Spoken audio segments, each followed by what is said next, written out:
Começou.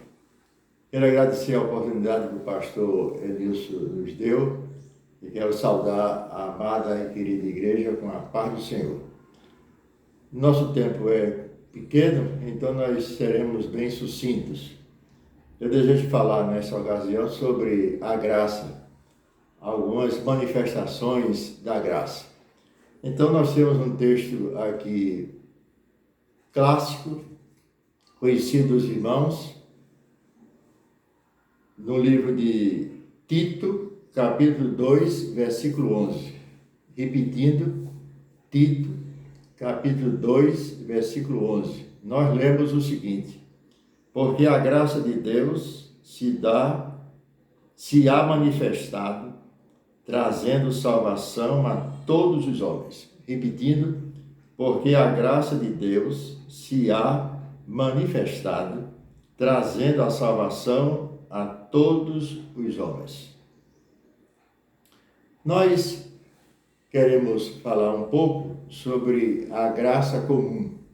O que seria, então, essa graça comum? A graça comum, ela é manifestada pelo próprio Deus quando Ele abençoa, quando Ele concede bênçãos a todos os homens, crentes ou não crentes, salvos ou perdidos. Então Deus, Ele tem essa graça que Ele a manifesta e os teólogos afirmam, os estudiosos dizem e a chamam então da graça comum. Com toda certeza, nós temos sobre a graça comum alguns aspectos, pelo menos 5. Hoje, iremos destacar apenas a graça comum em um dos seus aspectos. E para que todos entendam da melhor maneira possível, nós vamos ler um texto que se encontra no livro de Mateus, capítulo 5, dos versos 44 ao 45. Nós lemos assim: amai-vos vossos inimigos e orai pelos que vos perseguem, para que vos torneis filhos de vosso Pai Celestial.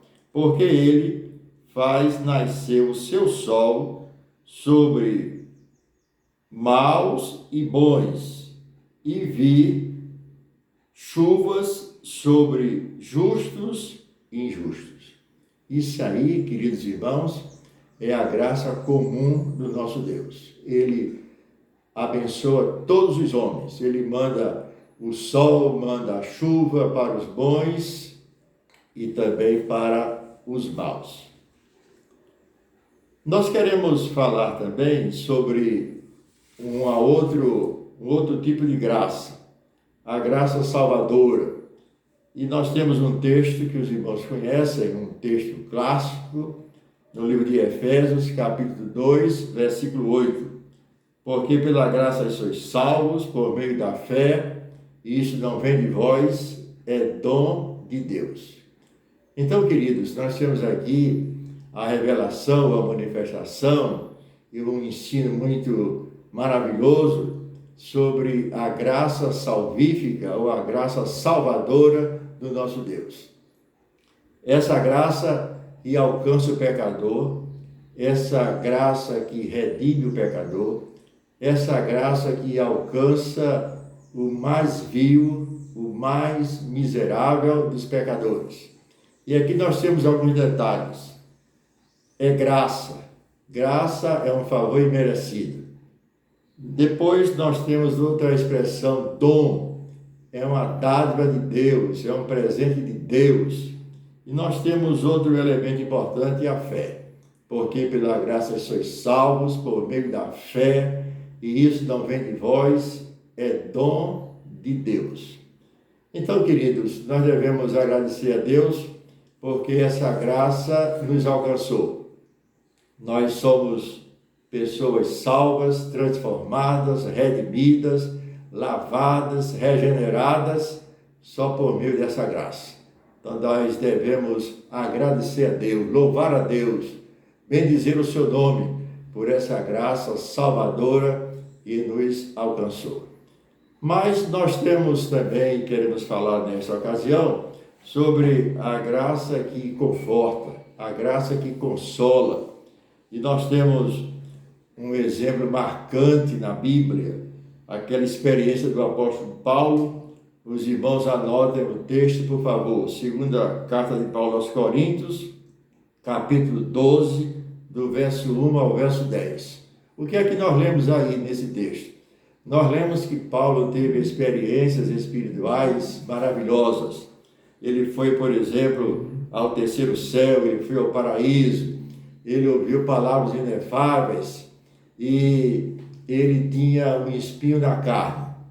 E nós lemos do texto, os irmãos podem ler em suas casas, o apóstolo Paulo orou pelo menos 3 vezes, pedindo ao Senhor que lhe tirasse aquele espinho. E nós encontramos na Bíblia a resposta do Senhor. Ele disse: a minha graça te basta. Então, queridos, nós temos aqui uma oração que não foi respondida de acordo com a vontade e o desejo do apóstolo Paulo. Nem sempre as nossas orações são respondidas como nós queremos. Aqui nós temos um homem de Deus, um homem dedicado, consagrado, que pediu ao Senhor e orou 3 vezes. Não foi atendido, mas em compensação o Senhor lhe disse: a minha graça te basta. Então, queridos, o Deus que nós cultuamos, prestamos adoração, servimos e amamos, é um Deus que cuida realmente de nós. Recapitulando, a graça comum, a graça que é dada, oferecida a todos os homens. A graça salvífica, e é oferecida também a todos os homens, mas nem todos aceitam, nem todos creem no Evangelho. E nós temos essa graça que consola o coração do crente, que muitas vezes está sofrendo, está experimentando alguma enfermidade, alguma dor, alguma perseguição, muitas vezes está carregando uma cruz. Então, é nesse momento que o Senhor diz: a minha graça te basta. Que o Senhor nos abençoe e que nós possamos amá-lo cada vez mais e servi-lo com toda a nossa vontade, com toda a nossa alma, de todo o nosso coração. Que o Senhor possa então abençoar a igreja ricamente, em nome de Jesus. Amém.